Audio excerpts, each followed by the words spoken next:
Good after morning. Hey. Alright, how are we all doing? Welcome into twitch.tv/IceCreamUploads. My name is Graham D. And I am joined by lots of mucus. But as well as that, I'm also joined by Bibby. Alright, Bib. Hello, Graham. How are you doing? Glad to have you finally back so I don't have to host the show on my own anymore. I mean, you guys have been helping me out. You've been keeping me company. It's been very much appreciated, but I'm glad that I don't have to drive the show anymore because I sent you a video yesterday of Ricky from Trailer Park Boys and how he speaks, and that is essentially like listening to myself as I host this podcast. Nah, you smashed it, mate. Smashed it, mate. I was watching you on the couch. Smashed it, mate. Humble. Although I didn't tend to watch everything on the couch. On what day was it? Yesterday was Thursday. So Wednesday was the day when I was proper ill. I was just like in and out of consciousness. I remember like laid on the couch, got back from the school run kind of thing. Still did the school run. Like it's a good job that it's one of those school runs where Chloe's old enough where she wants to be dropped off where I'm not close enough to be seen because you don't want to be seen by parents, obviously. But it's a good job because usually it's just my parents, nobody's parents are cool kind of thing. But I'd have been looked like some sort of, I'd crawled out of a crack den or something, this pasty bags under my eyes, like sniffly, snorty dude. So yeah. So standard day then, yeah? Yeah, that's standard. Yeah, 100%. Got back home, laid on the couch, turned on Twitch, West was on. I was like, I've not watched West on first thing in the morning. I have watched him, but usually he's on like the third screen, and I kind of half listen. Same thing I do with I was doing with Ham this morning, kind of thing. But put West's stream on, closed my eyes, and then 2 hours went by, and I was like, God damn. So yeah, it was bad. I'm a bit mucusy, so you probably will hear the stuff of my what the fuck as I went. My camera changed colour. Did that happen for anyone else? What? It probably didn't. It probably did, but it did for me. Anyway, I just saw it in the preview. Actually, yeah, it went like blue. Yeah, exactly. Yeah. Like it was. That's what happens to my camera when I use my camera when it's already in use by another application. It kind of like goes like it's a kaleidoscope effect and splits out like the RGB sort of feeds, and that happened then. So into my microphone. Breaks. It's like summoning a devil or something like that. Anyway, goddamn. JMK says Baby handled things masterfully when you were away. That he always does. He always says, "Do you know what? I'm a good co-host. I'm not a good host, but it's all bullshit. I am. So it's bullshit. It's bullshit. kicks its ass." They love me. They really love me. Walk off. Come back over the door. All the people. Shout out for the Basque references. Let's go, baby. How are we all doing, though? You guys all good? I haven't seen you since Monday. Have you all been okay? I mean, I've seen you in the chat. You've seen me around, but I've not seen you. Yeah, you okay? You're good? You're good? Let me see who's here. JMK was in nice and early. Says morning-ish. All I'll read. How dare you disrupt my listening of Tool, said Lake. So I said, he'll be back on your screen in a few minutes, Kappa. To which David clearly has grown up with me because he responded to that saying, so Graham's back then. Yep, yes he is. Timeless afternoon, you sexy people. How are we all? Well, and looking forward to the weekend. You goddamn right. Guess who's back? Back again. Shady's back. Tell a friend. Nice. But I'm guessing Graham's voice mixer is back. Yes, it is. Coolan says I'd be the coolest parent. Do you know what, Coolan? We all think that.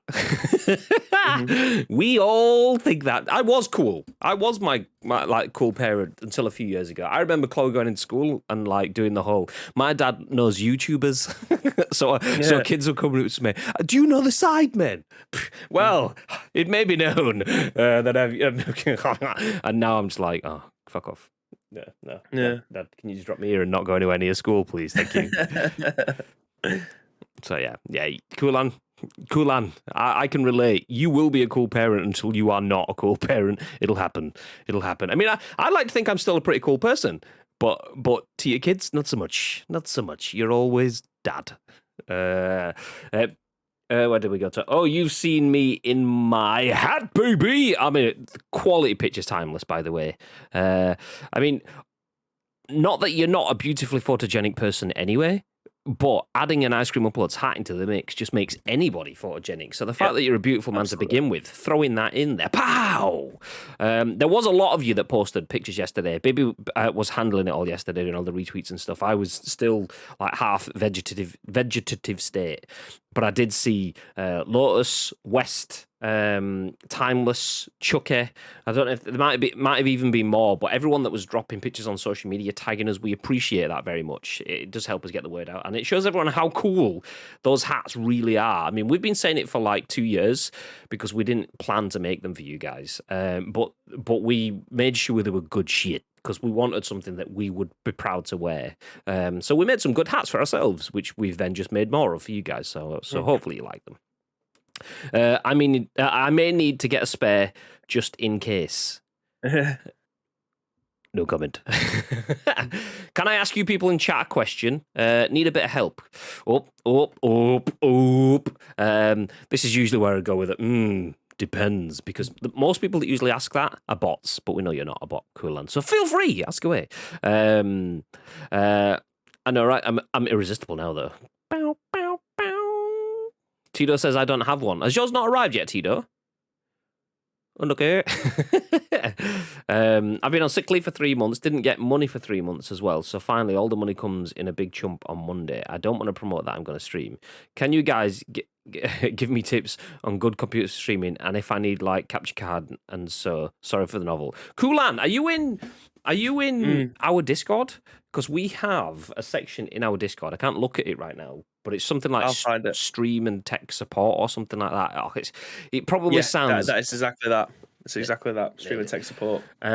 It's not just for when things are broken. That is a good discussional place as well. So it's probably better to have that conversation in there rather than on stream, because then we can send you links and stuff then. So like we can go, I've got this, try this. Oh, I'll send you a picture of this and give you that kind of thing. Whereas on here, you're stuck to this window that I'm in and this window that Bib's in. So if you're in the Discord, that's probably the best place to have that conversation. But yeah, absolutely, we can help. We can give you the information. Thanks. It's definitely Graham's forte. He will definitely spend every single second trying to search for stuff. All you need to do, give him a budget, and he'll do everything else for you. I got you, homie. This is where we need to sort out the affiliate link stuff, because the amount of sales that I've got for companies that don't even know. God damn. One day we will be proactive enough to earn money on our recommendations. Today is not that day. My postman is a lazy shite bag. Normal dropper. Sorry, yeah. We usually get that. Sorry, you weren't in. Mate, I've not left the house in 2 years. Literally. Not like shopping delivered to the door. What the fuck? I saw you legging it down. It's like when they walk up to the door and the door's there and the hand just kind of like rasps the air in front of the door. Hello. No, I'm just going to post this. Nice, okay. Yesterday, we had a delivery, and the postman just didn't bother knocking, didn't leave a card, just left it in the blue bin. We only found out when we went to put a cardboard box in, and there was a plastic bag thing in there. It's like, what? Who's put this in the wrong... Oh. It's outrageous. Yeah. Anyway, that's enough of that. How are we all doing? Are we all good? Should we talk about some video game news? We've got some tasty stories today, which is nice because I have a couple of days off. Bibby has to scrape the bottom of the barrel to get some decent-ish stories. I mean, he had some good stories within there, to be fair, but I come back and then pow! There's like the one good story that you'd have would be the lead story, and then it's like three little drivers, like little ones where you could just go, oh, well, this is nice to know, and then that's it. Trying to squeeze blood out of a stone. Well, do you know what?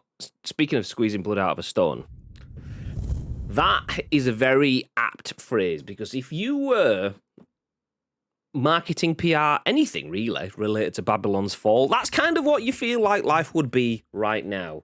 So that's our lead story. This is written by Jordan Midler at VGC, and it's quite a negative story to lead with, but we've led with it anyway because of how shocking it is, I suppose. Not shocking in terms of like mass hysteria shocking, but just like shocking in terms of disappointment, in terms of feeling sympathy for developers and people that are putting years of work and stuff. But on its release day, Babylon's Fall, which is a game we've spoken about briefly over the last few weeks, thinking about whether we should jump in, whether we should try it and so on. But Babylon's Fall has peaked at fewer than 650 concurrent players on Steam. 650 players on release day for a brand new game. And this isn't like a small mobile game or a side developer or something like that. This is a Square Enix title with 650 £60 game. This is a AAA £60 game, and less than 650 people playing it. It's mental. Absolutely madness. The thing is, like, they could be like annual releases, like football games. Like, quite often you will see on, not all the time, obviously it doesn't happen, but certain days, games that are 10 years old that are annual football releases will have more than 650 players on one day. Not all the time, but it can happen. So something big launching on its biggest day ever. Yikes. Massive. Yeah, tell you what is massive though. Not that. Calm down. Easy, Tiger. It's Elden Ring. Elden Ring is the UK's biggest non-FIFA or COD release since 2018. So to frame that, FIFA and COD, big titles, annual releases, they're juggernauts on their own that just churn money. Take those out of the equation. This is the biggest release that the UK has seen in 4 years. It's bigger than Horizon, Cyberpunk, Assassin's Creed Valhalla, more. Madness. Big games. We knew that was going to be good. Didn't know it was going to be that good. So we go from didn't know it was going to be that bad to that good. And then we'll jump into the news roundup of the day. Star Wars Eclipse will likely release in 2027 or 2028. So for anyone that was expecting to play Star Wars Eclipse in the next couple of years, add an extra couple on top of that. And then maybe a couple more. We'll see. Battlefield 2042, not as far away, is making changes to make it less of a, quotes, walking simulator. That will be very much closer than Star Wars Eclipse. And then finally, we will wrap things up with hashtag Free Game Friday. Yeah. So that's the news for the day. We'll jump back into full-on negative mode. Not intentionally, just because that's what the story is. But we'll go through. We'll give you some meat on the bones of the first story that we spoke about, which was Babylon's Fall. As mentioned again, this is written by Jordan Midler at VGC. Actually, on that, how did they get on? Because they get on. It was like that's in reference to, I think, Tuesday. I dropped into the chat because VGC gave Gran Turismo 7 like a low score, like a 6.5 out of 10 or a 65% or something like that. And then they got absolutely slated for it. Has anything else happened on that, or is it just kind of, has it fizzled out a little bit? No, it's fizzled out because yesterday they released a review for, is it Chocobo Racing, and give it a 4 out of 5 stars, and they give Gran Turismo 3 out of 5.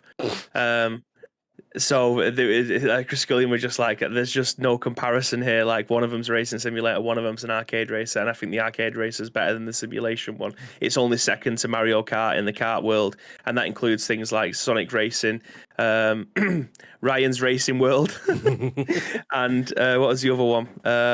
Did it say Crash Team Racing? I don't think it did. I don't think you did now.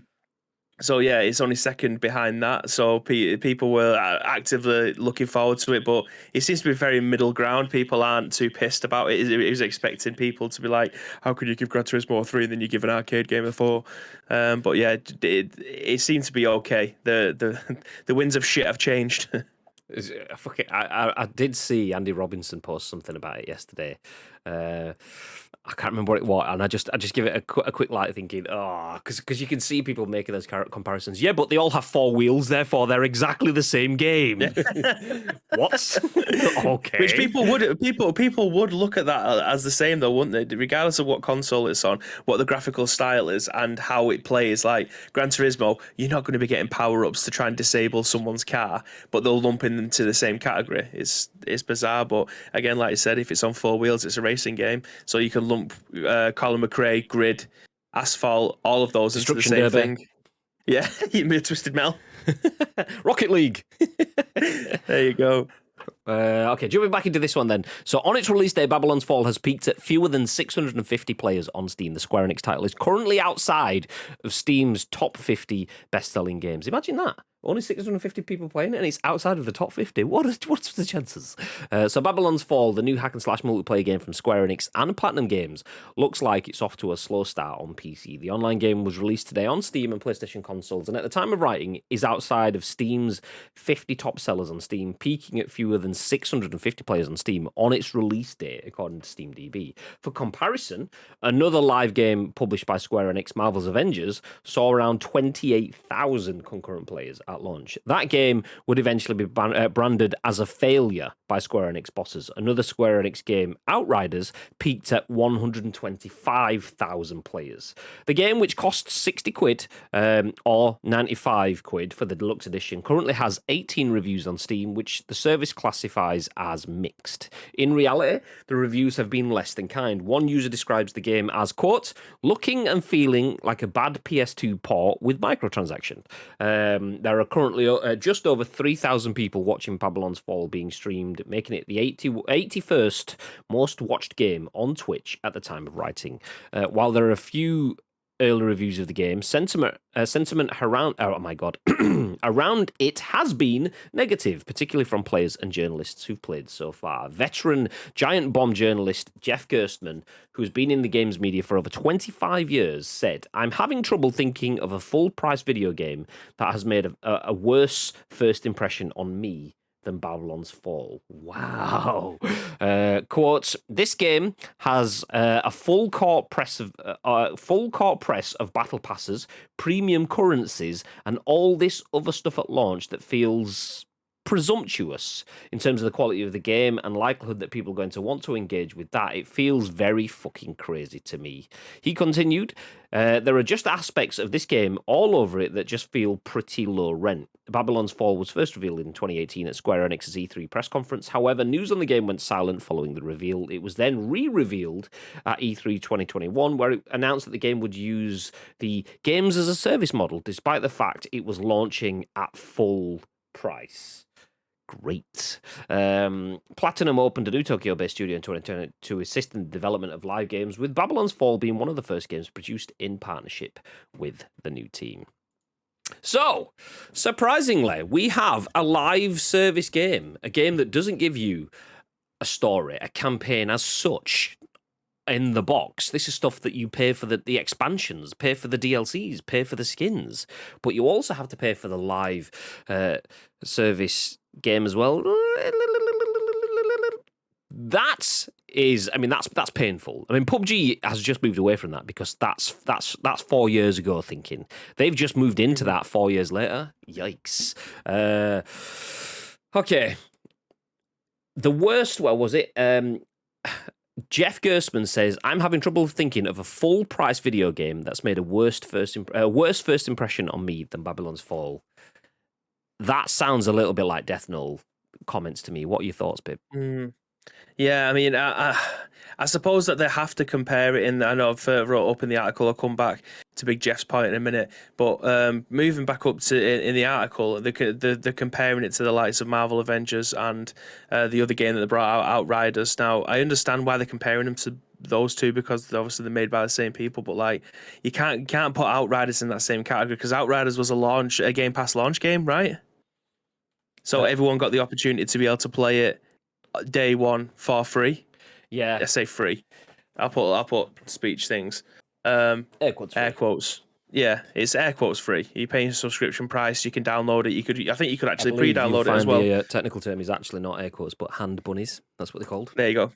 we put some hand bunnies around it, but they put the numbers in there obviously to try and inflate it a little bit to show that 125,000 people played Outriders on launch. Yeah, it was a widely anticipated launch game that you didn't have to pay £60 to be able to try. And I feel like it's a little bit unfair for them to be able to do that. However, you don't lose over 124,000 people by not having it on Game Pass when 650 people are currently playing it on Steam. Like, something's gone badly wrong there. For people to not want to put the £60 forward. I mean, £60 is a lot of money. Like, regardless of whether or not you earn a lot of money or you have time on your hands, £60 is still a lot of money. So you need to make sure that when you're spending it on a game like this or any game, that is going to be worth your money. And it doesn't look like that is the case. I was one of the people that was looking forward to this. Me and Lee had the discussion in the office yesterday and the day before about how I was looking forward to it. He said it looks like a PS2 game. And I was like, fair. But as long as it's fun, I don't really care about the graphics. And then it seems like there's no fun to be had. So I'm kind of in that camp of I'm glad I didn't attempt to try and play this at this moment in time. That doesn't mean to say that I won't. I will come back to it at some point, probably when it's about a £20 bargain bin game next to the till because you're buying another £60 game. They'll chuck you this for 20 quid or something like that. I'll probably try it then, which is a shame because it was actually a game that I was looking forward to. I genuinely thought that this would be the successor to what Dark Alliance was, because that game bombed on launch as well and is still broken. I tried it very recently. It's not worth your time. Me and Tito streamed it on this channel, and I thought this would be a better version of that, and it turns out it's not. It's the same thing. Yeah, literally the same thing. You're talking about £20 games that you'll pick up at the till. I mean, we were talking about PCs and components before we went live, and I mentioned Warhammer Vermintide that I got free with my PC. This is Warhammer Vermintide for me. I'll get it free with my PC and never redeem it. So it's that kind of game. No, thank you. So it is a crying shame, because it does genuinely look like a fun game in parts where I have looked at a gameplay trailer or watched. I think a Rex did a playthrough on this maybe 2 or 3 months ago. He got a first impressions video out with him. Obviously, he's worked closely with Square Enix on that. And for what I looked at, it looked like a really good game. It did look a bit samey in terms of you can go back and do missions again. If you didn't tick all your checklists off, you might get some better armor or more XP or something like that, or more gold. It looked good. It definitely did look like a game that I would like to sink my teeth into with a friend, but at this moment in time, I probably wouldn't recommend it to anyone. I did check Steam to see if I could try and get some more concurrent play bases, see if it had been inflated from last night, because it was 8:30 when this article came out. People could have checked into it this morning. I couldn't find anything for it. I'm obviously not looking in the right places, because you should be able to find that kind of information. But still, it's where it sits at this moment in time. It's just genuinely not worth your money. I'd probably wait for either some patches, some fixes, or the price to come down before you end up buying this and putting it into your own library. To give you an update, it was SteamDB, and probably as a result of the press coverage that it only had 650 players, because you do have to remember that press articles looking at games being bad often leads to more people playing those games. I know obviously most people go, a game's bad, we're not going to play it, but it's almost like rubbernecking on a motorway when you've seen a car crash. Some people like car crash TV, car crash video games. They want to see what's so bad, why nobody's playing it.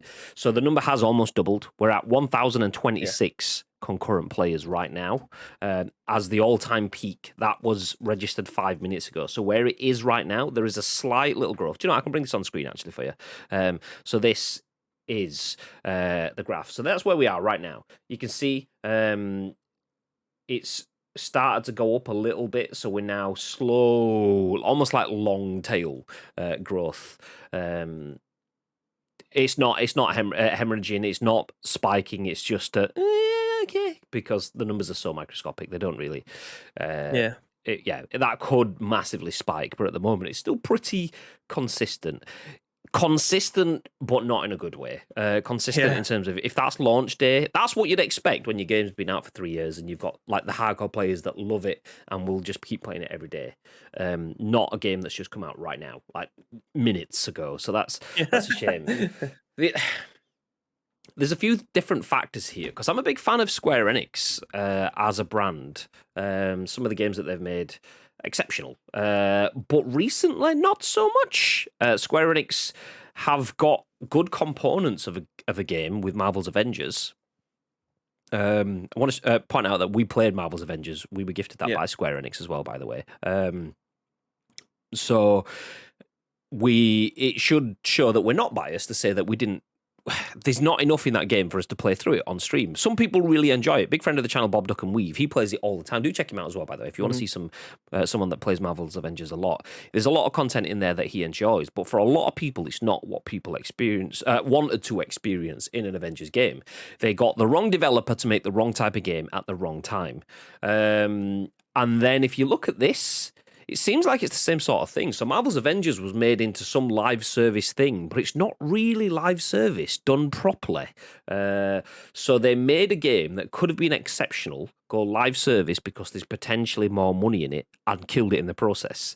And that sounds like, if you're reading the words within this article from Jordan Midler, he's taken the quote from Jeff Gerstmann, where he's saying, this game has a full court press of battle passes, premium currencies and all this other stuff at launch that feels presumptuous.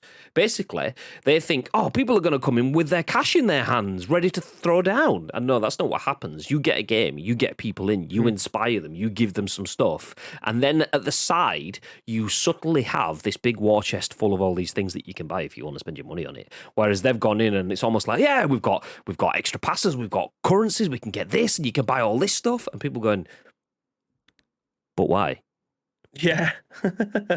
But why? Do you know, for me, I don't think battle passes should be included at launch of any game. I feel like there needs to be, I don't know, maybe 2 or 3 weeks where people are finding the feet and they find out whether or not it's worth their time. Because if you're just getting them shoved up, I mean, this is just my opinion. I know a lot of people will want to be grinding from day one towards battle pass, but I feel like when you jump into a game and you've got a battle pass already there for you and it's in your face, it might turn a few people off because they're trying to get to grips with the game first. I don't know. I mean, this is definitely polarizing. I can see a lot of people disagree with me on this one, but I feel like you probably want to get your head around the game first before having stuff to be able to grind towards. But that's just my personal opinion on how I usually play single player experiences. I agree to an extent. I agree. Thinking about, in an ideal world, if you're talking about video game marketing, you would launch and get everyone straight in, get into the game, straight into the battle pass, straight from the kickoff, pow, pow, pow. But from an actuality kind of sense, there is benefits to not doing that because you can build up hype. If you get people in and you've got a good enough game at its core that doesn't necessarily need the battle pass, then people will just go in and enjoy the game for what it is. But then you can then build on that by going, actually, do you want to elevate your gameplay? In 2 weeks' time, we're going to launch the battle pass, which will take you to the next level. And people go, well, I'm enjoying this shit right now, so I'm 100% throwing £8 on that battle pass. Pow, smash! So that's it. So that's the way I'd rather have it. There's positives and negatives. The downside is if you don't have it day one, you don't have content. So if your game's not got good enough content, then you're missing out. And the other thing is if you do have it on day one, the game could launch broken. I mean, Halo launched with many issues. Call of Duty Warzone first launched with many issues. PUBG still has issues. So like most games that require, I mean, obviously I'm just talking about BRs because that's my genre of choice, but most games that require season passes and things often have teething problems. Bits in it! Fucking hell! I shit my pants! I shit my pants! Bits in it! Pirate! I missed your face. White Treacle, hey, thank you very much for dropping those 100 bits, you beautiful, beautiful man. I shit my pants. I shit my pants. What was I saying? Oh, yeah. So quite often video games are broken a little bit. So having that period of time gives you the time, not this time. Having that period of time gives you the ability to fix things. So I'm all for delaying a couple of weeks or being at the same time, just depending on what the narrative or what the situation is. So I'm not. It could go either way or one or the other. But just going straight into, hi, here's the game that you've just paid full price for. Nice. Do you want to see how you can spend more money in this game? Actually, no, because I've just spent full price on this fucking game. Why are you talking to me about more money right now? What the fuck? Yeah, that's it. That's definitely where it falls down for me. I feel like I need to see whether or not the game's worth the extra money, because I've been guilty of playing a game or buying a game and then buying the battle pass straight out and then realizing actually this game isn't for me. That's my own fault. That's me being a fucking idiot. Imagine my feeling when I bought Star Wars Battlefront 2 after the success of Star Wars Battlefront for me. I mean, it wasn't a perfect game, but I adored Star Wars Battlefront. No campaign. Star Wars Battlefront 2's got the campaign and fixed all the issues, right? Of course we will buy the deluxe Stormtrooper Red. Oh my God, what is this? God damn. I mean, it's great now, but it wasn't great when I wanted it to be great. So yeah, that is literally what Babylon's Fall is. Yeah, exactly. It's like going to an all-you-can-eat buffet. How much is it going to be to get a table at the inside? 60 quid, mate. Oh, nice. Yeah, boom. There's 60 quid. Okay, you've just sat in your seat. I know you're looking at that shrimp over there and the egg fried rice and stuff like that. But yeah, do you want to buy this special fork? It's actually got a longer handle so that you can reach in and get the good stuff. It's only an extra £5. Mate, I've literally just just paid to come and eat all. Yeah, okay, well, yeah, you can eat all of this stuff, but there's actually nice food just on the shelf above, but you don't get that. Do you want to buy that? Access to that shelf for another? Mate, I've not even had a fucking nugget yet. Give me what the fuck? It's like that. It's like, let me get my fill before you start trying to force me to the extra dessert cart on the side and stuff like that. God damn. Presumptuous is an extremely good word for this. So Jeff Gerstmann put that word in. I agree with that word for that sort of behavior in video games, and this is a shame. I was super looking forward to not playing this but seeing this being successful, because I know some people that work at Square Enix, and I wanted this to be successful for them. This is a huge shame, though, to see any game launch with 650 concurrent players on its launch day, because that almost draws ridicule and derision. Yeah. And a lot of good people will have put a lot of time and effort into that. But some people in the decision-making roles have pushed it in the wrong direction. Whether they've got the wrong studio making the wrong title, whether they've got the wrong plans for the wrong style of game, whatever it is, some direction is wrong in there, and it could just be down to marketing, and I think that will be a big part of it. Babylon's Fall was covered at E3 last year after being AFK for 4 years, and I forgot this was even happening until a few weeks ago when we had a conversation about getting access to stream keys and stuff like that. Maybe it could just be a case of they weren't sure if it was going to be successful, so didn't put money into it. So therefore, it was almost like destined to fail, because if you don't prepare for your launch, then you're preparing to fail. Fail to prepare, prepare to fail. That kind of thing. So maybe it's a bit of that. It's a shame. It is a shame. So it's bad, not in a laugh and point kind of way, just that's a bit of a letdown kind of way, and probably maybe keep your money away from it for yourself right now until they can look at addressing that. If they don't show any signs of actually wanting to fix any issues that are being reported, be that in-game purchases, full cost games versus live service, in-game transactions, and meh content, then it's probably worth 650 concurrent players or 1,000 as it was. There is still time to turn this around, though. Like, it's not. This isn't now dead. Like, it's not in the graveyard. It's not being sold anywhere. They still have time to turn this around.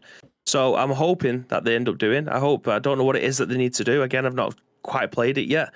But it was a game that I was seriously looking forward to. So yeah, I mean, they still have time to be able to turn it. It's not dead and buried just yet. So let's just. I'm happy to give them the benefit of the doubt for the time being. What that'll look like in a month's time, I'm not too sure. Well, it has just spiked to 1,049 players right now. So, yeah, have a look over the weekend when the people are at home. They're not having to get up to go for work. They're not having to go to bed early or whatever. That'll give you a decent idea of what this game is doing.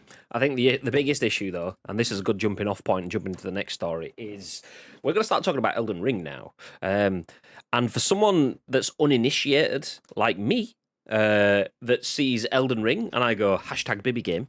I see Babylon's Fall and I go #Bibby game. Basically, anything that has like suits of armor and shields and bows and things like that, and magic and mana and all that sort of stuff, Bibby game. In my mind, they're the same thing, and they're not. They're completely different games. But if you bring out a game to a lay idiot like me that looks like another game to that lay idiot at the same time, and one of them is the biggest selling game over the last 4 years, then that's probably going to damage your concurrent players as well. So not having a clear strategy, having presumptuous in-game transactions, and releasing alongside the biggest release in the last 4 years, probably going to damage your concurrent players. Speaking of which, that's where we'll jump into that. So if you didn't catch it as we started the show, Elden Ring is the UK's biggest non-FIFA or COD release since 2018. This is written by Ryan Dinsdale at IGN. I'll jump into that in just a second, but first let me jump back through the comments. Where did we get to? Sweet, I will look it up very much. Thank you very much, guys. No worries, Coolan. Yeah, in the Discord, it's just stream tech support, something along those lines. So drop your comments in there. If there's any questions, any bits you want, we can help you with in there. My postman is a lazy shoutabout. Oh no, I've done that one. Mine dropped a box at the doorstep and buggered off. Looked at the signature and is just a squiggle that vaguely looked like an M. Okay, nice. The thing is, we can see the signatures as well from the tracking stuff as well. So we'll have a look. We'll rate fake signatures on stream. That could be one of our things. We'll save them up over time, and after we've sent out all the hats, we'll just see who has the best fake signature, real or fake. Any news on The Last of Us 3? I want it now. I've not even played The Last of Us 2 yet. I have it, installed it on day one, and haven't touched it. So hopefully not. Yeah, sorry about that, but I was shocked by it too, and had to post it. It's bad. Are we talking about this? I think we're talking about this, right? Elden Ring. Not Elden Ring. Forgotten its name already. That's how long it lives on. Babylon's Fall. There we go. Not surprised after playing the demo at the weekend. I've had one drop off a package and put it in the recycle bin, but I never caught it. Luckily, the bin men did, only because the lift lid had broken on the truck, so they had to do it by hand. Oh, really? Wow, imagine that. There's a pattern, a Square Enix live service game. They're trying to push devs into models that aren't appropriate. 100% agree, Tito. Absolutely. It's a case of, we've got great developers that make great games. Okay, did you realise live service gets a lot of money? Okay, that's not what our developers do. Yeah, but we can make the great developers. They'll be fine. And it's like, Usain Bolt's a really good sprinter, and that makes him a really good Olympian. He's not going to be great at doing the high jump. Oh, I probably will because he's massive. But he's not going to be great at doing the pole vault or long distance swimming or something like that. So just because he's good at stuff doesn't mean the skills are transferable. So similar sort of thing. Good, deserves to be absolutely amazing games. Started this week and can't turn it off. Are we talking about Elden Ring there, I'm imagining? I've never played Gran Turismo after PlayStation 1 when I was a kid, and I couldn't get freaking licenses. I spent hours, so I found PES instead. Do you know what, Kulan? That was kind of me. That might have been what started to turn me off racing games, to be fair. I played a lot of racing games, and PS1, trying to get your licenses right at the start of Gran Turismo, was frustrating as fuck because I'd never had the idea if I had to earn the right to play the game that I've just purchased for. Well, I fucking bought it. I think I'd rented it as well. So it was like, I just want to get into it. I've only got it for 2 days. God damn. Too bad that Square Enix has produced such great games as Deus Ex. Tomb Raider games. I mean, obviously Crystal Dynamics, Square, but yeah, beautiful. 231 live viewers from there now. Ouch. Yeah. 231. I mean, that's kind of like a fraction of what we get on the Scoop usually. Obviously, we're not quite there today because Friday and stuff, but yeah. It's laid out already like it's going to free to play soon. That's the thing, though, Timeless. It's laid out like it's going free to play, but they're charging people full price for that. So they know it's a free to play game, but they're charging an entry fee for it, which is a big no-no. You can't double dip. Platinum Games have serious pedigree, as does Crystal Dynamics. It can't be coincidence. Both the Square Enix live service models are arguably abject failures. Right brands, wrong projects. So both Crystal and Platinum, Crystal Dynamics and Platinum are both the right brand to make your game, as long as it's the right game. They've just been put onto the wrong games, and there has been quotes about that before. I think Square Enix have said something to that degree in an investor call, saying they love Crystal Dynamics, but using those wasn't necessarily the right choice for the title that they were making. How much blame can you lay at Square Enix for forcing devs to produce games that are A, not suitable from a game design perspective, and B, not suitable for the game developer from the start? I liked Outriders, just had no one to play it with, and the drop in co-op experience was right. Do you know, I think a lot of it does lay on Square Enix. I think it's Square Enix's uppers, the powers that be, that are making horrible commercial decisions. It's the same sort of thought process of, let's go for the NFTs, and it's like, yeah, but you can see that it's shit. I know, but just bear with me because there is money, and it's like, okay, and that's it's the same conversation, same but different. Timeless says, so happy I waited and didn't pre-order. You could turn off the drop-in session, but it actually didn't turn it off, so you could join someone else's session, then get booted, and it took way too long to join an Outriders game to start with. Ugh, fun times. See, I do feel sorry for Outriders, because that was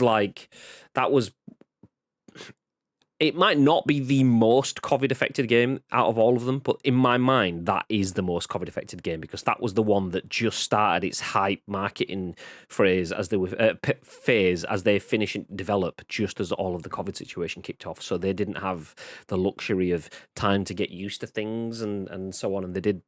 I think it was the last event that went ahead in terms of influencer sort of content capture event before everything started to got shut down, and even that was kind of like a will it won't it happen kind of thing. Yeah. So Outriders, okay. Do you know what you were always doomed with that one a little bit, but this is after. No.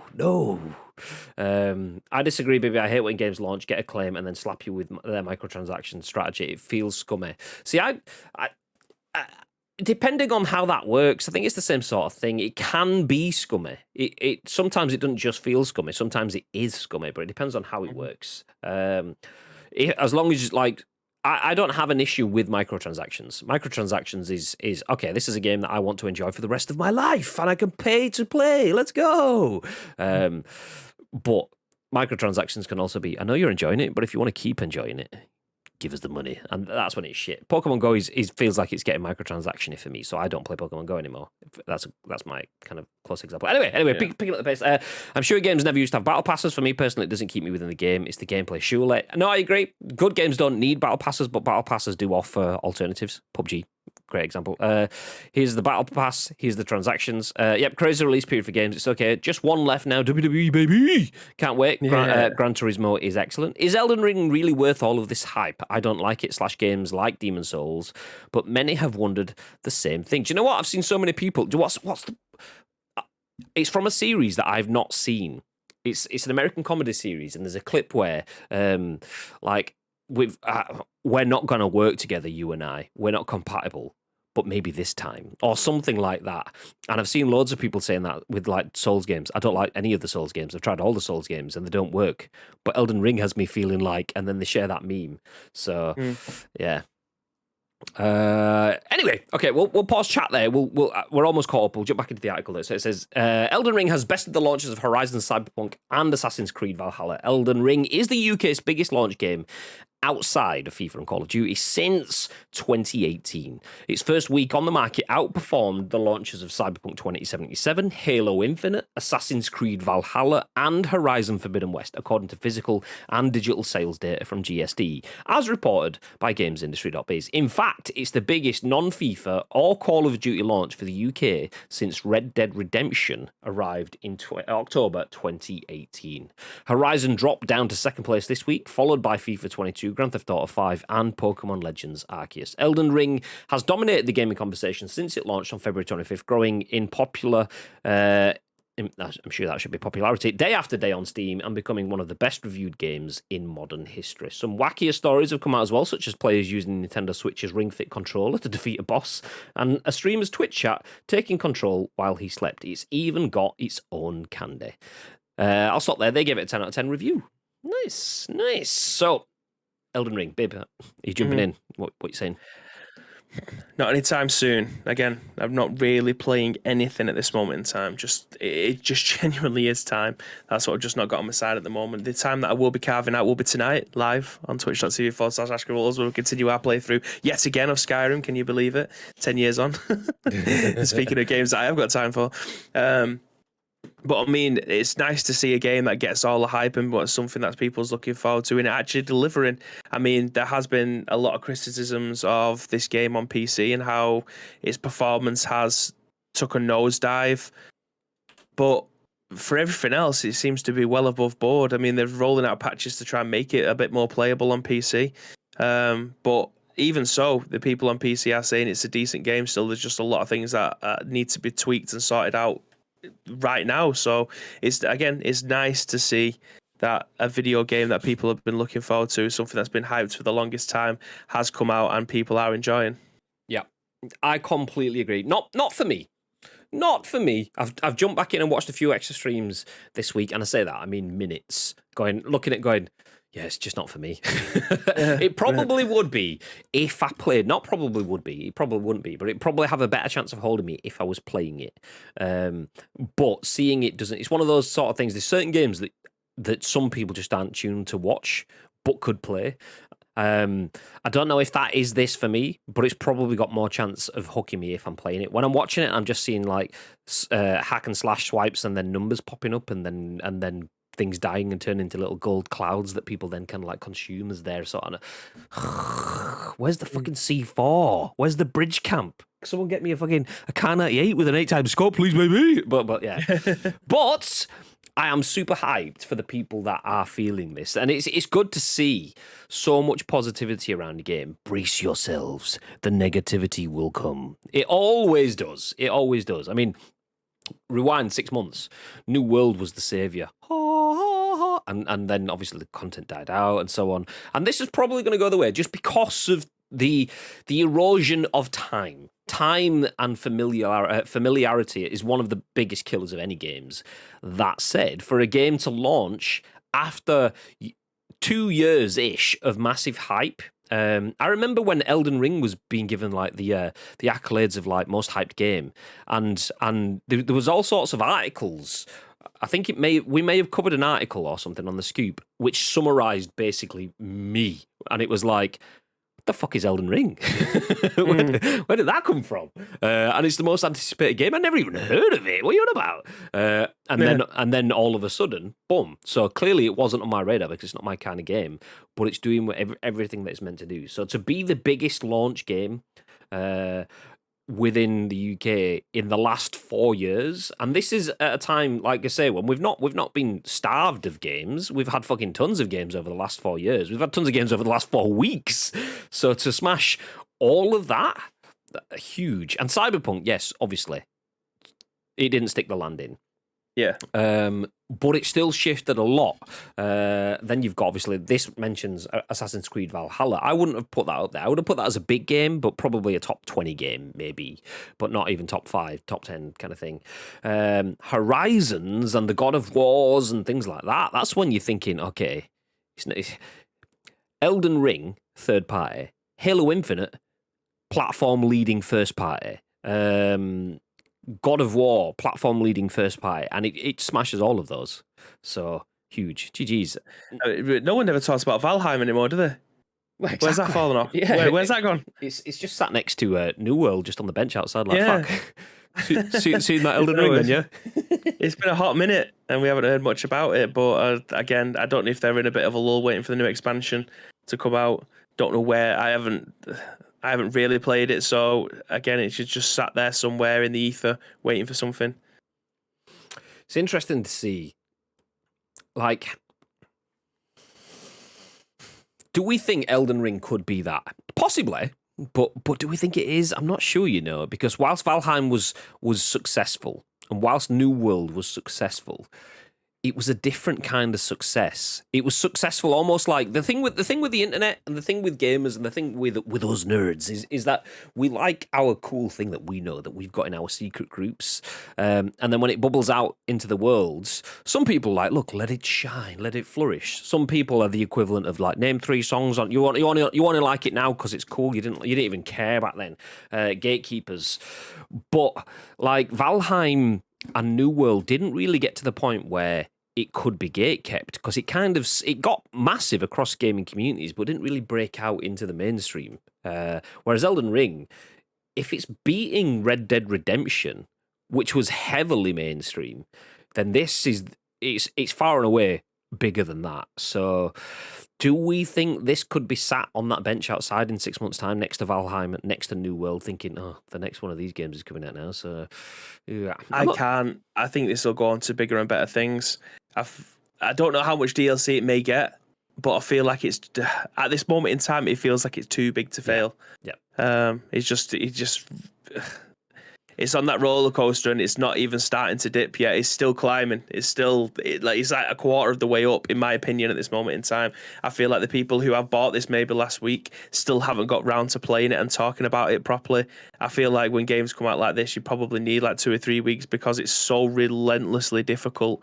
That people are probably still stuck on the first boss after a week. So if you've got the patience of a saint to be able to keep on plugging at it, you may enjoy it. Lee said that he played it for 4 hours. It was extremely difficult. He's still stuck on like the second boss, which doesn't surprise me. I mean, it is Lee. It is Lee. Yeah, so I feel like you probably have to give it 2 or 3 weeks for people to get a proper, well-rounded stuff. But from what we're seeing, it looks like it's definitely deserves the tags that all the acclaims that it's getting so far. Yeah, I agree.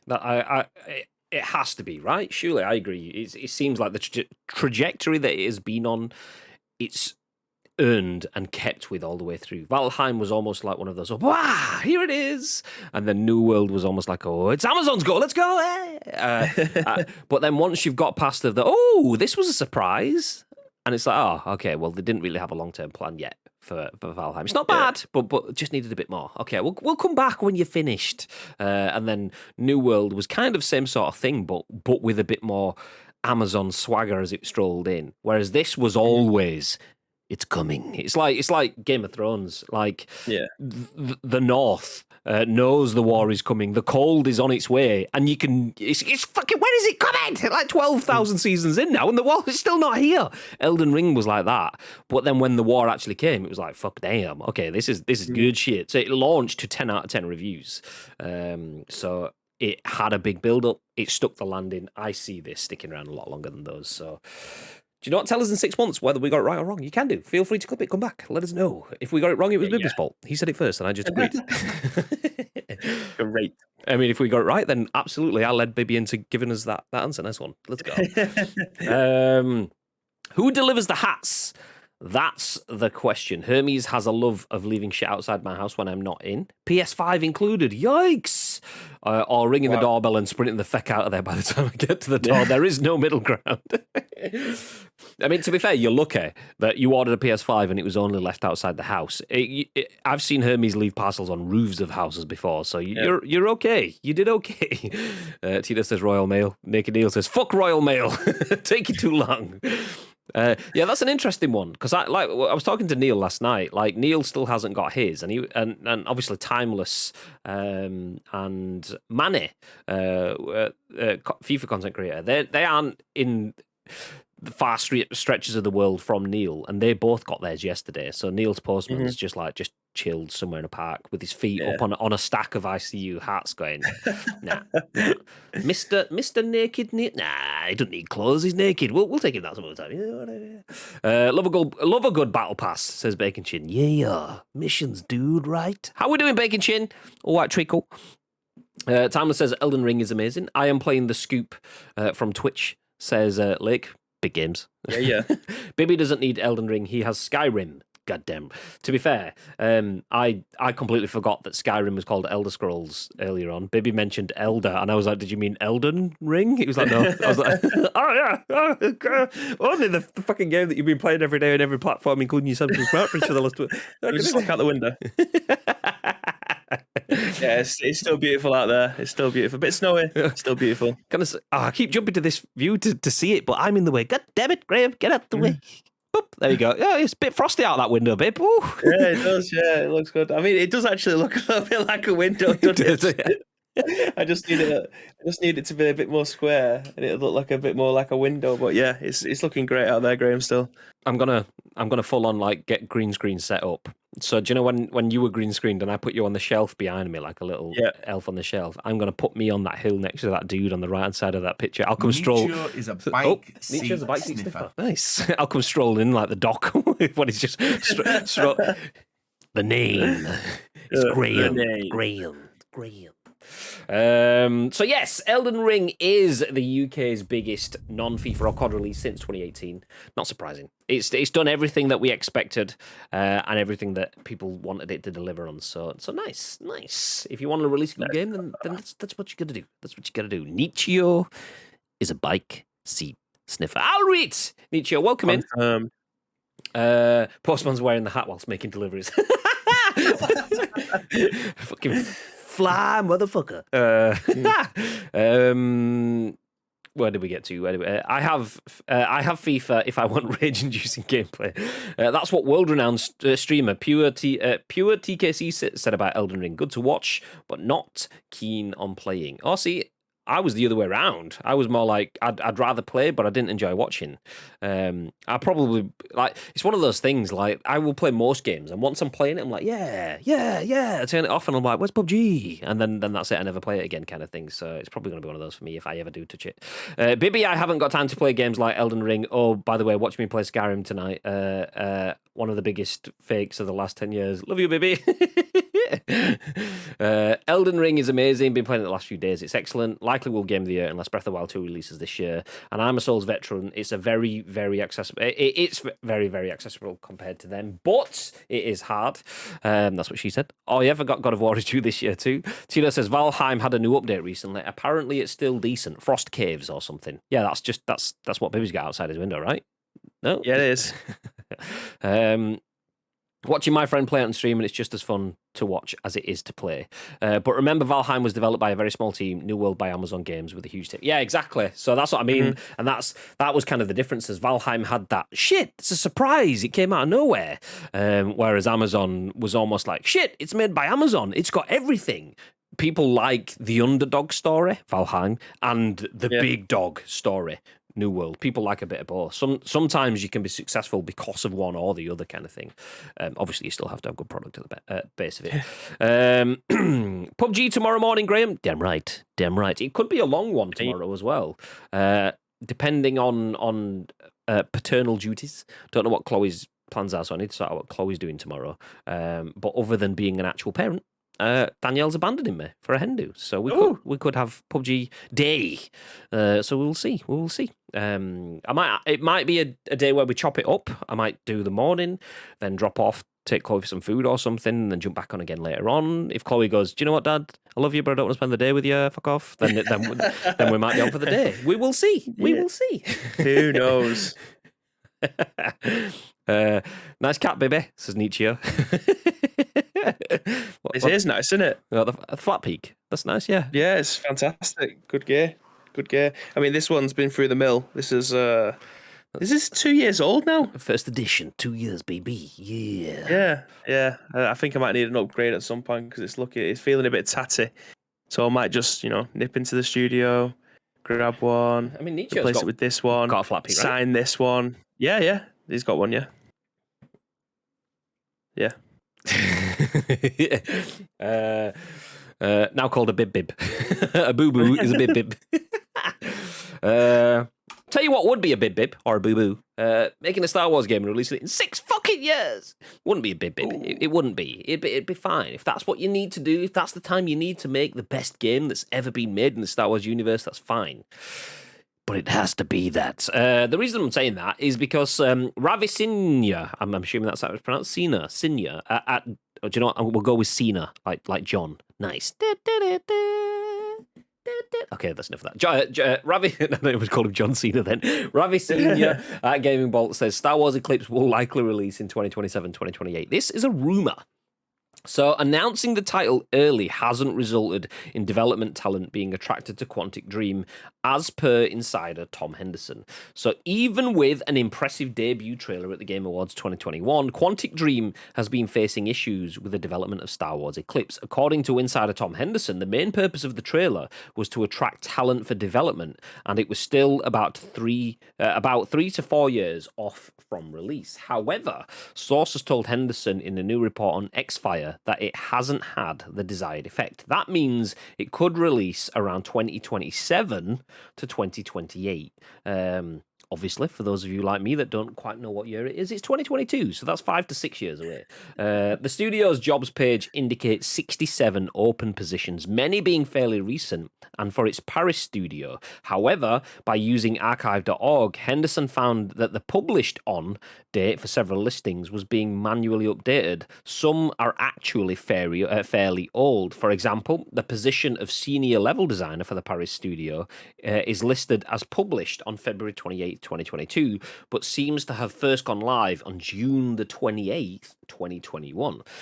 This is being done to assuage concerns regarding the lack of new hires. As such, the studio has been struggling to hire new talent following allegations of toxic workplace culture.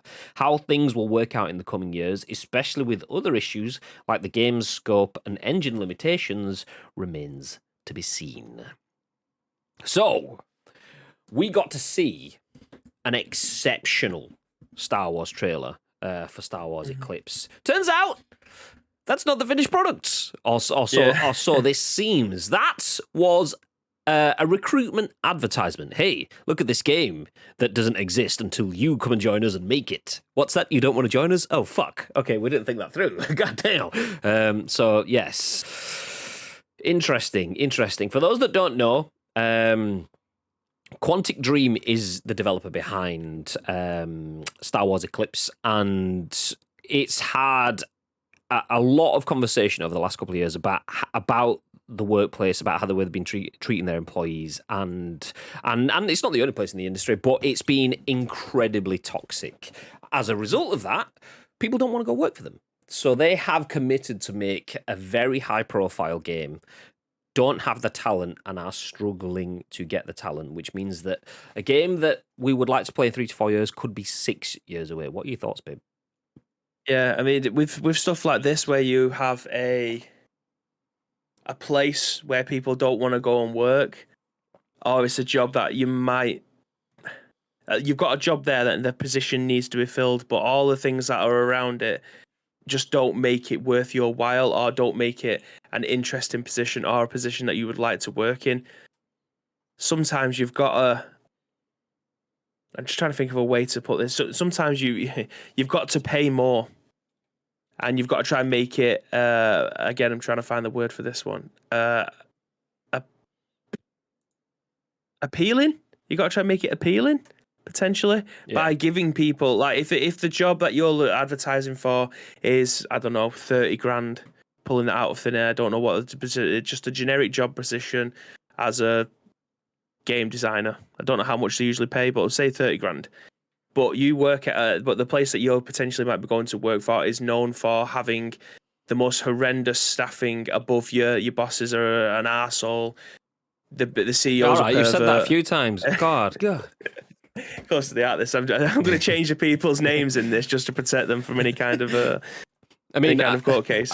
So when you said the word arsehole, I thought I'll take that one. When you said pervert, I thought, okay, maybe we got a bit too far. But anyway, sorry to derail.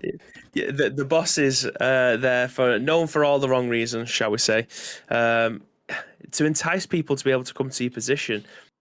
I feel like you have to give them either more benefits or a bigger pay packet to try and entice people to come and work for your place. And I feel like if they're extending this and their game isn't going to be coming out for 6 years, despite you showing a pretty badass trailer, and you have no staff, how do you try and entice people to be able to come and work for you when you've got such a historic staffing issue for one reason or another? It's usually by throwing a load of money at it. So it's nice of them to be able to say, okay, we're looking at a 6-year release period for this game, which is a hell of a long time for a game. Like, we talk about Dead Island all the time, about us actually seeing something from Dead Island 2. An actual new Dead Island game that should have come out like 8 years ago at this moment in time. Yeah, we potentially might see it this year. They're setting expectations pretty far down the road. People will forget about this at least 15 times before the year it actually tends to come out. So, yeah, I'm interested to see how this story develops, because you can't create a game without people, and you can't have a company without decent enough people around you. You can, it just won't last forever. So we'll see. I think this has got a lot of different twists and turns before we get to see anything else from this game. See, for me, it's about the wider work. So Quantic Dream, I've just refreshed myself on, and I'm only looking at the very, very, very top line stuff. So I'm not even clicking into the articles. This is from a gamesindustry.biz article. So among said allegations, Quantic Dream was accused of financial malpractice, faking several employees' dismissals to get financial compensation, with the studio's co-founder Guillaume de Fondomerier accused of using this method himself to receive compensation despite working at the company. So there was all sorts of toxicity, financially stuff. Anyway, you get it. People have proven or are alleged to be dicks. How do you fix this? By going, look, we have Star Wars. No, that's not how you fix it. How you fix it is by fixing it. And I think that's the issue, is they're struggling to hire people. They've got the same job posting for a senior level producer or whatever it was that's been there from June last year, and there's been freshly added on February the 28th, and it's like, mate, that's like 8 years plus, 8 months plus, should I say, that's been sat around there. Probably more. The reason you're struggling to hire people is not that you don't have great games on your books or potential to create masterpieces. It's the fact that people don't feel safe to go there. So Star Wars likely to release in 2027, 28.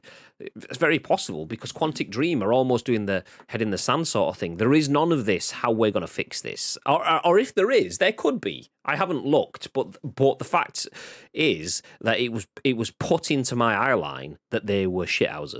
It's not being put into my eye line that they are fixing it. So they're not doing enough PR of themselves to make sure, okay, look, just so you know, we fixed this. We've sorted this. We're doing this. We apologise for this. This is how our employees are going to work together to make sure that Star Wars Eclipse is a great game for the players, but also a satisfying project for the developers. There's none of that sort of stuff. So that is why we're not getting a game that we're all extremely excited about until 2027, 2028. And if I'm honest, if it's dropped back 2 years already, I could see, or if it's potentially, allegedly, dropping back 2 years already, I could see it dropping back 2 years more, dropping back indefinitely, or being yeeted out of their hands and into someone else's. Okay, that's it. You're not the developer for this. We will pass it to someone else. We've seen games move studios before, so I wouldn't be surprised if we saw that with this. But yeah, there we go. Star Wars Eclipse will likely release in 2027, 2028 because Quantic Dream just isn't an attractive place to work. That's the gist of the article. Bobby's fictional boss, Graham Gay. Yes, exactly. Nice. And then I used the exclamation mark Bobby, even though you intended to write Bobby then, just because we don't get to use it that often. But yeah, if anyone ever types Bobby in chat when they're meant to say Bibby because autocorrect jumps in, make sure you type an exclamation mark Bobby. Nice. Feck off, autocorrect. I meant to type Bibby, not Bobby. Piss off, Ghost. Piss off, Ghost. Do you know what? We're having one of that. Exclamation mark. Famous. Piss off, Ghost! Piss off, Ghost! Fucking Cog. Oh, what a guy. Next up, we'll just fly through this article because it's kind of self-explanatory and promises big things. But that's not the first time we will heard that from Battlefield. Josh Coulson at the game has this article, says, DICE details changes coming to Battlefield 2042's maps to make it less of a walking simulator. You'll have to go outside and walk for real to get your fix from now on. Oh my God. So this time last year, Battlefield 2042 felt like it was going to be a very big deal when it launched at the end of 2021. Even a potential contender for Call of Duty. Yes, the reveal that the game would not include a campaign nor a battle royale mode was a little worrying, but its massive and elaborate maps and modes had Battlefield fans hopeful last year would be a big one for the series. Alas, it was not. As was the case with pretty much every major game launched last November, Battlefield 2042 was riddled with problems upon arrival. Do you know what that says? Games that are coming out in November are just being rushed to get them out in time for Christmas. That's what it says to me. Worst of all, DICE has done very little to try and fix the game and keep people playing. Finally, the studio appears to be ready to make some changes, and it has detailed a number of them in a lengthy blog post that was published earlier today. You can click the link in the article to go see the blog post. It does give you a lot more information. This article keeps it brief. We don't need to go through it all, but if you do want to go through and have a look, there is some good stuff in there. My concerns with it is, though, there is no real time frames or commitments, so we'll see. Anyway, almost all the changes detailed in the post pertain to making the maps a lot more playable. The reveal that maps on PS5 and Xbox Series X would be capable of housing 128 players at a time was one of the more exciting pieces of news on the surface prior to launch.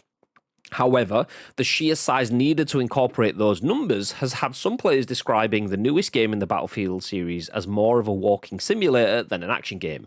DICE will attempt to ready that by moving the positions of base spawns and flags. The post also notes the chaotic nature of the game's combat and hopes that the tweaks to the game will fix that and make maps much more compartmentalized. Line of sight issues have also been addressed. The game's maps are somewhat flat, allowing snipers and rivals spotting heavy artillery to pick you off from a massive distance with little to no warning. Additional cover will be added to maps to further help with this problem, and there will also be clearer paths to objectives moving forward. The only bad news is the long-awaited scoreboard update has been delayed another week, as has been demonstrated multiple times in the past. Saving a game, especially one that is played almost exclusively online, from a launch as bad as Battlefield 2042's can be very hard to do. At least DICE is trying, and it will hope it can get the game's numbers higher than Battlefield 5's, which are currently way up on 2042 on Steam. So there you go. Battlefield 2042, a game we were super hyped about, was a bit pants. Let's just say it wasn't great. It wasn't what we wanted. It was a damp squid, not highly explosive, damp squib, full on damp squib. And yeah, they are trying to fix that. They are trying to remedy that. And I don't doubt that DICE will fix it. I don't doubt that DICE will make a great game out of this. I do doubt that it will matter. Because they've missed their first chance at a first impression. Yeah. You don't often get a second chance at a good first impression. Very few games have done that, particularly, as we've said many times before, those in the annual release cycle. I know Battlefield's not annual, but it's in that genre. So, yeah, I hope you fix it. I hope it's great. Still not sure it'll be enough, but cheers though. Nice. We'll wait for Battlefield 2043. Nice. And then to wrap things up, we have one more news article for you. Do you know what this is, Bib? I do, Graham. Is it the famous Friday Free Game Friday articles that we like to provide every single week for you guys?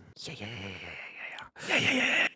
So if you want a freebie, Tom Ivan at VGC has you covered. Next week's free Epic Game Store title has been revealed. Centipede Recharged, Black Widow Recharged, and more are currently free.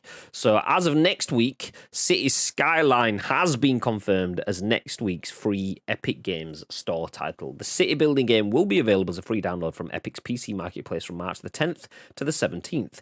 Cities Skyline will replace Black Widow Recharged, Centipede Recharged, and the Dauntless Epic Slayer kit, which are currently free to download until March the 10th.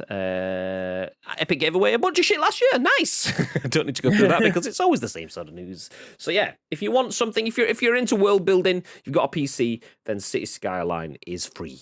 It's free. Not for me. Give that a whirl. But I'm going to say not for me, but I know that a lot of people that I know have played and do occasionally go back to trying this game. So I was going to say, is it for you, Bib? But you've already said, so you're going to give it a go? Absolutely, yeah. I feel like we waited a long time to have a new kind of theme hospital, theme park world and things like that. And City Skylines, I think, has been a game that has come out quite frequently-ish. Because I remember Samantha playing this on her laptop, like not this City Skylines, but one similar to it. It might have even been SimCity. Maybe about 7 or 8 years ago. So the actual city builders, I feel like they've been quite frequent enough to be able to say, oh, this isn't actually that much of a big deal unless you're massively into them. But like 2 Point Hospital, I think that came out. I'm yet to play that. I really wanted a new theme hospital. It came out. I didn't give it a go. I am part of the problem. I absolutely understand that. But yeah, like these theme games, I feel like we need a new theme park world or something like that. Like, I think, what's the other one? It was Roller Coaster Tycoon, I think, was its competitor. Mm-hmm. And I think they're still making those. But yeah, we need more theme games, in my opinion. Timer says 2 Point Hospital was very good. He also says, fuck's sake, baby. Oh, no, he didn't. Actually, no, he didn't say that at all. No, it's not there. Fake news. Goddamn. So yeah, free game. I thought I'd balls up the free game Friday then. I read it as free game Thursday. I was like, well done, Graham. But still well done, Graham, because you did yourself by not doing yourself. Great, nice. It was on Game Pass, not sure if it's still on there. There you go, babe. Not only is it really a game that you want to play, but it's a game that you had access to and useless. So while Bibby checks to see if it is on Game Pass, let me give you a rundown of the news. On release day, Babylon's Fall peaked with a measly, not massive, 650 concurrent players on Steam. That is going up. It was almost 1,100 players. But when you expect games like Outriders to get 125,000 concurrent players, and this one has 650. Not big news. Elden Ring, on the other hand, is big news. The biggest launch in the UK since 2018, if you exclude FIFA and COD. Star Wars Eclipse won't be releasing anytime soon. Rumours are not until 2027, 2028. But Battlefield 2042 could be releasing changes pretty soon. If you look at their blog, it does mention that those will start rolling out within the next couple of patches. They won't all roll out at once, but they will continuously roll out, which was kind of what happened with the last Battlefield. It got progressively better. Too little, too late, though. So, not convinced it'll be enough. But if you're not interested in that and you want something different to play, then Cities Skyline is your Free Game Friday game next week. Right now, you can get Centipede Recharge, Black Widow Recharge, and more on the Epic Game Store. Hashtag ad, hashtag spawn, hashtag not really, but Epic, if you do want that, hit your boys up. We just cover it because it's free stuff, and we like to tell people about free things, so there you go. Is it free? Are you getting it? Have you already got it installed? Are you already halfway through building out your first hospital, babe? What we're saying? It is actually there on Game Pass, yeah. That's embarrassing. God damn it. Honestly. It is there. It says install now, so yeah. And to be fair, 2-Point Hospital, I'm fairly certain this was a thingy game as well. I'm sure we talked about this on Free Game Friday as an Epic game. I bet I've got it in my Epic store as well. So you got it, which again, twice. Highly embarrassing. Got it twice, yeah. Fuck's sake. Timeless says, "You're welcome, baby." So there you go. Thanks for embarrassing me, mate. I appreciate it. So yeah, do feel free to join us on Monday for the next episode of The Scooper, where myself and Timeless will be talking through all of the games that will be out in the video game world. But yeah, that is it for today. Do feel free to actually join us on Monday there, as myself and Bibby will be taking you through all of the biggest, the best, the breaking news from the world of video games. I didn't actually go through the full intro of the show today, so I'm going to give you an outro from the intro. We do give you thoughts and impressions of the biggest, the best, the breaking stories from the world of video games. We give you our thoughts and impressions. We want your thoughts and impressions, so do make sure you do join us every day at 10 a.m.-ish on twitch.tv/Ice Cream Uploads to give us your thoughts and impressions. Because it's important that you do. We turn the show into a podcast. We do a live stream on Twitch, but we turn the video into a podcast on YouTube and an audio podcast on iTunes and Spotify and SoundCloud and Google Play. So there's lots of places where people do watch and listen to this show on demand. So please do get involved on behalf of those people. Do you know what, Bib? I've asked you this before, and this is absolutely not scripted and teed up at all, but we thought we had 105,000 people that had listened to our podcast. Turns out that's not true. Do you know what the number is now? I do. It's 130,000 of you have watched, listened, downloaded this show since its inception on the 29th of September 2019. Nice. There you go. 130,000 people. That's madness. That's madness. So we appreciate everyone that does support the channel. Just remember, Monday is the day for the loot drop. So if you're a subscriber to the channel, or if you're thinking about subscribing to the channel, make sure that you're a sub on Monday because you could bag yourself a free Ice Cream Uploads baseball cap. If you do win the baseball cap because you're a sub, then we can send it to someone else. You can nominate it, send it to someone else. Or you could just get yourself a spare, one for like fancy best and one for like everyday use. Oh, my camera just disappeared, but it's back again. Yeah, exactly. So yeah, do feel free. As well as that, ! Insert coin. Do feel free to check out our homies over on Official Insert Coin. Yeah. Timer says, yep, spare hat. I like it a lot. Style. But that is it from us. We appreciate you sticking around for the show. We are going to disappear. We do have a lot of content. There is a stream. Are we streaming tonight, Bib? We are streaming tonight. Nice. We are streaming tonight. So Bibby will be streaming. Are we going Skyrim, or are we going FIFA, or what we're saying? We have we have the Skyrim right here.